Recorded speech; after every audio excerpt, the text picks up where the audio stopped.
اعوذ باللہ من الشیطان الرجیم بسم اللہ الرحمن الرحیم۔ السلام علیکم، امید ہے کہ آپ سب خیریت سے ہوں گے۔ اللہ تبارک و تعالیٰ آپ سب کو ہمیشہ خوش رکھے، آباد رکھے۔ حضرت حسن بن علی بن ابی طالب جو حضور صلی اللہ علیہ وآلہ وسلم کے نواسے ہیں، آج میں آپ کو ان کی حالت زندگی کے بارے میں بتاؤں گی۔ وہ 15 رمضان 3 ہجری کی شب کو مدینہ منورہ میں ست کوثر کی پہلی تفسیر میں حضرت علی رضی اللہ تعالیٰ عنہ کے گھر پیدا ہوئے۔ رسول اللہ خدا کے لیے جب حضرت امام حسن رضی اللہ تعالیٰ عنہ کی آمد ایک بہت بڑی خوشخبری ثابت ہوئی، کیونکہ جب مکہ مکرمہ میں رسول اللہ صلی اللہ علیہ وآلہ وسلم کے بیٹے ایک کے بعد ایک رحلت فرما رہے تھے تو مشرکین مکہ آپ کو طعنے دیتے، آپ کو بہت صدمہ پہنچتا۔ مشرکین کو جواب دینے کے لیے قرآن مجید میں سورۃ کوثر نازل ہوئی، جس میں آپ کو ایک خوشخبری دی گئی کہ خدا نے آپ کو کثرت اولاد سے نوازا ہے، مقطوع نسل آپ نہیں ہیں، آپ کا دشمن ہو گیا ہے۔ دنیا میں ہر انسان کی نسل اس کے بیٹے سے ہوتی ہے، لیکن کائنات کی اشرف ترین ہستی سرور کونین حضرت محمد مصطفیٰ صلی اللہ علیہ وآلہ وسلم کی نسل کا ذریعہ ان کی بیٹی حضرت فاطمہ الزہرا رضی اللہ تعالیٰ عنہ، یعنی کہ حضرت امام حسن اور امام حسین رضی اللہ تعالیٰ عنہ۔ حضرت عمر بن خطاب اور حضرت جابر بن عبداللہ انصاری رضی اللہ تعالیٰ عنہ سے روایت ہے، وہ فرماتے ہیں کہ رسول اللہ صلی اللہ علیہ وآلہ وسلم نے فرمایا، ہر عورت کی اولاد کی نسب اس کی باپ کی طرف سے ہوتا ہے سوائے اولاد فاطمہ کے، میں ہی ان کا نسب ہوں اور میں ہی ان کا باپ ہوں۔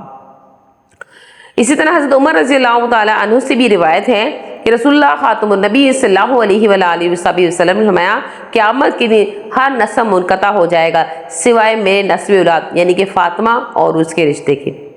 نصارہ و نجران کا جب مباہلہ ہوا تو اس میں بھی رسول اللہ خدا صلی اللہ علیہ وآلہ وسلم نے حضرت حسن اور حضرت حسین کو اپنے فرزند کے طور پر ساتھ لے گئے، اور جن پر یہ قرآن پاک کی آیت بھی نازل ہوئی۔ اب جب حضرت حسن رضی اللہ تعالیٰ عنہ اس دنیا میں تشریف لائے تو آپ کو جب حضور صلی اللہ علیہ وآلہ وسلم کی خدمت پیش کیا گیا تو آپ نے حضرت محمد صلی اللہ علیہ وسلم نے جب حضرت حسن نوزائیدہ کو تھے جب ان کو گود میں اٹھایا اور ان کے گود میں یعنی کہ آغوش میں لے کر اس کو پیار کیا، اور اپنے داہنے کان میں ان کی اذان دی اور بائیں کان میں ان کے اقامت فرمانے لگے۔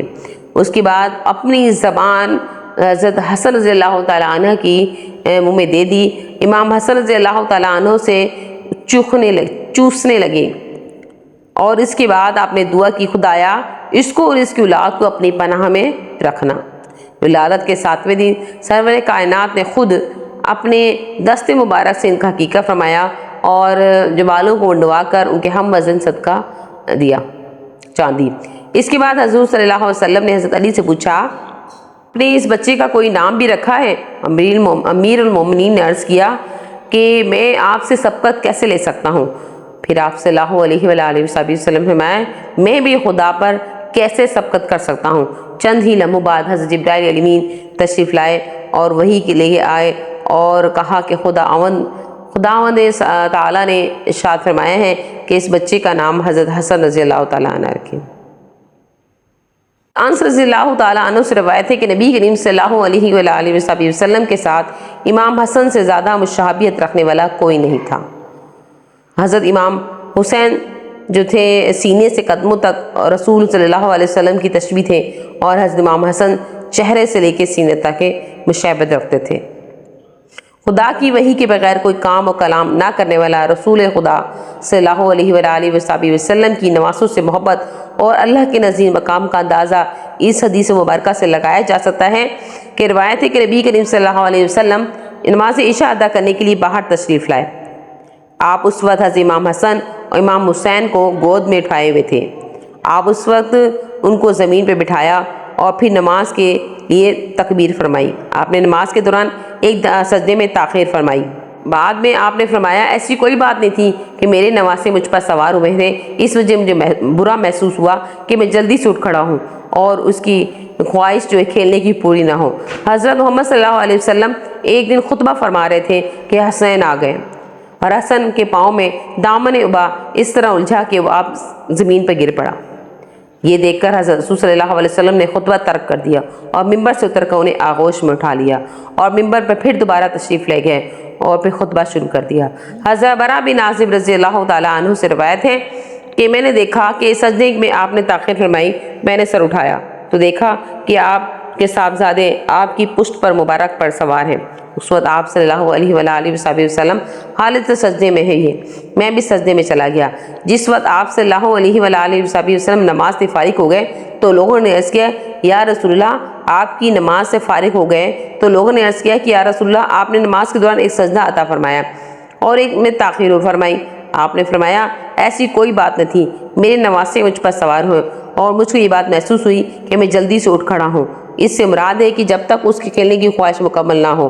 حضرت محمد صلی اللہ علیہ وآلہ وسلم ایک دن خطبہ فرما رہے تھے، حضرت حسین رضی اللہ تعالیٰ عنہ آگ تشریف لا گئے، پھر آپ صلی اللہ علیہ وآلہ وسلم نے ان دونوں کو پیار کیا۔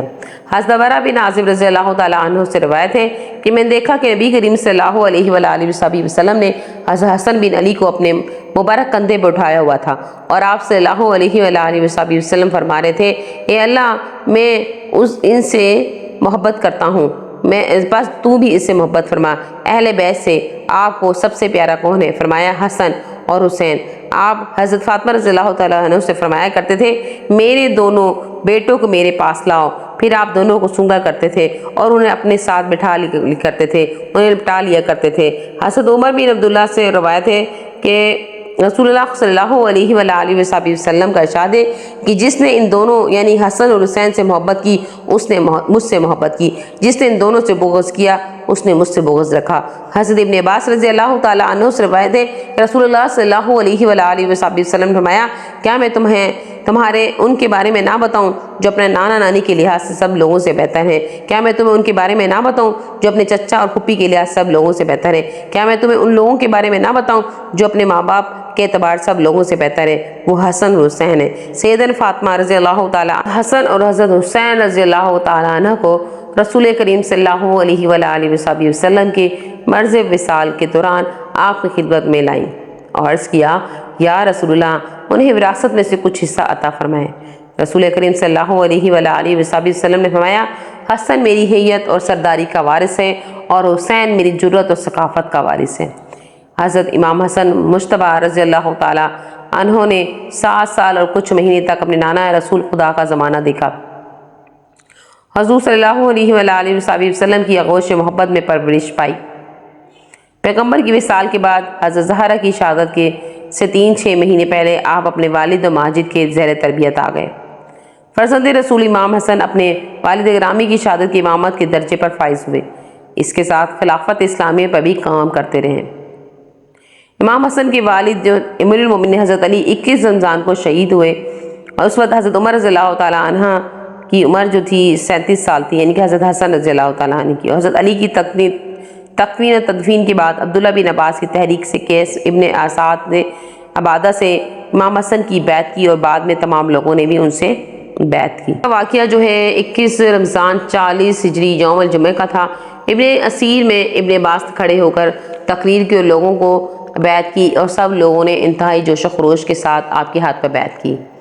آپ نے جو ہے بیعت کرنے کا صحیح اندازہ کرتے ہوئے اسی وقت لوگوں سے صاف صاف یہ شرط کر دی کہ اگر میں صلح کروں تو تم بھی صلح کرنا اور اگر میں جنگ کروں تو تمہیں بھی میرے ساتھ مل کر جنگ کرنا ہوگی۔ سب نے اس شرط کو قبول کر لیا۔ آپ نے انتظام حکومت اپنے ہاتھ میں لیے، لیکن جب آپ نے دیکھا کہ اسلامی معاشرہ انتشار کا شکار ہو رہا ہے تو آپ نے تخت حکومت کو خیر آباد کہہ دیا، کیونکہ امام حسن کا مقصد خدا اور حکم رسول اللہ صلی اللہ علیہ وسلم کی پابندی کرنا تھا۔ امام حسن دین خدا کی سربلندی کرنا چاہتے تھے، نہ کہ فتنہ فساد، تو انہوں نے دین کی سربلندی کے لیے فتنے کا سر کو چلنے کا انتخاب کیا اور خدا اور سنت رسول اللہ صلی اللہ علیہ وسلم عمل کرتے ہوئے یقینی بنانے کے لیے اپنانا رسول خدا کی صلح حدیبیہ کی بتائی ہوئی باتوں پر عمل کیا اور انہیں جو وہاں کے تخت کو ٹھوکر مار کر تاریخ صلح کی جو 2 اسلام کی تاریخ کا ایسا ناقابل فراموش واقعہ بیان کیا جس کی نظیر نہیں ملتی۔ حق کے منظر اور تعلیمات محمدی کا سچشمہ امام حسن قائم رہنا دشمنان اسلام کو کب گوارا تھا۔ اس کے بعد انہوں نے جدہ بنت اشد کو انعام و کرام کا لالچ دے کر نواز رسول صلی اللہ علیہ وآلہ وسلم کو امام حسن کو رضی اللہ تعالیٰ عنہ کو زہر دے کر شہید کر دیا۔ رسول اللہ صلی اللہ علیہ وسلم کے پیارے نواسے اس دنیا سے امام حسن 28 صفر 50 ہجری کو جام شہادت نوش کیا اور جنت البقیع میں دفن ہوئے۔ وآخر دعوانا ان الحمدللہ رب العالمین۔